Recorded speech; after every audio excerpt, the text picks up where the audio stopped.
Es grato podernos comunicar a través de este medio para desarrollar las capacidades que corresponden en la unidad didáctica de Sociedad y Economía en la Globalización. En esta oportunidad conversaremos respecto a los derechos humanos. Ya hemos tenido una información previa en la plataforma y hoy reafirmamos, ampliamos esos conceptos trabajados. Sabemos, por ejemplo, que los derechos humanos son ese conjunto de facultades o prerrogativas que son inherentes a la persona, a su naturaleza. Están desde la concepción y la realización efectiva va a resultar indispensable para ese desarrollo integral del individuo, pero también para el desarrollo de la sociedad jurídicamente organizada que se llama Estado. Los derechos humanos van a reconocer dos aspectos que son sumamente importantes. El primero es el valor de la persona por encima de cualquier realidad y su dignidad como ser humano. Y el segundo es el valor de la libertad como fundamento inmediato. Y justamente son estos derechos los que deben ser reconocidos y garantizados por cualquiera de los Estados miembros. A nivel mundial se tiene que garantizar el respeto irrestricto. Tenemos por eso el antecedente y nos hemos suscrito, por ejemplo, nuestro país y muchos países a nivel mundial se han suscrito a esta declaración que fue dada el 10 de diciembre de 1948 por la Asamblea General de las Naciones Unidas. Este acto histórico es un hito a nivel mundial y ha sido el norte, ¿no? El norte, el derrotero que guía a los estados para poder establecer lo que habíamos mencionado, el valor de la persona y su dignidad y el respeto por su libertad. Instrumentos internacionales tenemos varios, diversos. Ejemplo, el Pacto Internacional de Derechos Civiles y Políticos. Ejemplo, la Convención Americana sobre los Derechos Humanos, dentro de otras. Sabemos que los sistemas internacionales son a nivel universal, las Naciones Unidas, pero también dentro de cada continente o la interrelación entre continentes vamos a encontrar sistemas implementados de protección. Los principios y las características guían justamente a los estados. Tenemos principio de progresividad, de una actuación sin discriminación.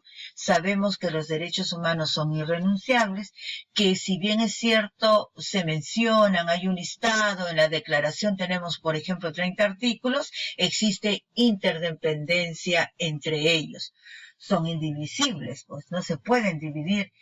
Y como características encontramos la universalidad. ¿Por qué? Porque es válido para todos. Son innatos o inherentes a su esencia humana. Los estados deben garantizar su carácter inviolable. No podemos, y si no, existe por eso esos instrumentos y esas instancias, esos sistemas a donde podemos recurrir. Son intransferibles o inalienables. Nadie puede decir ya no lo quiero tener, te lo presto, te lo cedo, ¿no? No, son complementarias, imprescriptibles. Miren que tenemos dos ejemplos a nivel mundial o a nivel latinoamericano. El caso Pinochet, que fue condenado justamente a pesar de que transcurrieron muchísimos años, el carácter imprescriptible de los derechos hace de que una persona que ha cometido delitos de lesa humanidad pueda ser condenado en cualquier momento. El caso Fujimori en nuestro país es otro de los ejemplos. Son no jerarquizables y transnacionales, a pesar de que nosotros encontramos que podemos priorizar. Fíjense, ¿qué protegen los derechos humanos? Primero, la vida.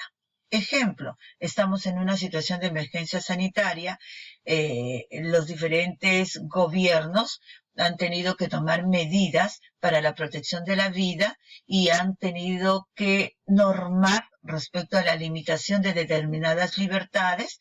Eso no es tanto una jerarquización, sino una priorización dependiendo de la coyuntura. Por eso es que decimos, ¿qué protegen los derechos humanos? La vida, la integridad, la seguridad jurídica, y eso es lo que se le reclama a los gobiernos de los países, la propiedad, la dignidad. En nuestra Constitución tenemos el artículo que nos habla que el fin supremo del Estado es el respeto por la persona humana y por su dignidad, la igualdad y la libertad. La clasificación se da por generaciones. ¿Qué quiere decir esto? Quiere decir que está basada en un enfoque periódico, en un enfoque progresivo de cobertura de los derechos humanos. De ahí que, en cuanto a la clasificación, vamos a tener derechos de primera generación, de segunda y de tercera generación. Los derechos de primera generación son los llamados derechos civiles y políticos y surgen después de la Revolución Francesa. Los derechos de segunda generación son los llamados derechos económicos, sociales y culturales y van a surgir producto de la lucha de los trabajadores. Y los derechos de segunda generación, que son derechos de los pueblos, llamados también de solidaridad. Los derechos de primera generación tienen su fundamento en la libertad individual.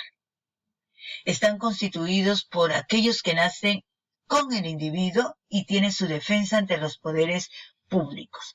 Tenemos aquí, o podemos mencionar, a la vida, al honor, a la libertad de expresión, a ser elegido, a elegir también, al libre tránsito.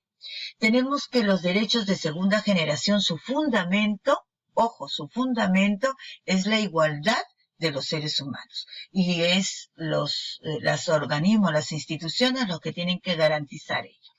Por ejemplo, el trabajo, a la educación, a la salud, a la protección y asistencia a los menores y a la familia. Fíjense cómo los estados tienen que garantizar lo social, lo económico, ¿no? Tienen que garantizar lo educativo. Los derechos de tercera generación se fundamentan en la solidaridad y son derechos de los pueblos o derechos que tenemos que exigir ante el propio Estado o podemos hacerlo también en la comunidad internacional. ¿Y qué involucran? Aquí el fundamento es el concepto de paz en un sentido amplio. Ahí encontramos al desarrollo, a la autodeterminación de los pueblos, al medio ambiente sano, a la paz, derecho a la paz. A partir de lo que hemos conversado va a surgir una pregunta de reflexión. Esa pregunta de reflexión nos va a llevar a continuar con nuestras actividades interactivas. ¿Qué podemos hacer para mejorar el respeto por los derechos humanos en nuestra realidad? ¿Respondemos? Recordemos, la educación sobre los derechos humanos es imprescindible para la promoción y el respeto de los mismos.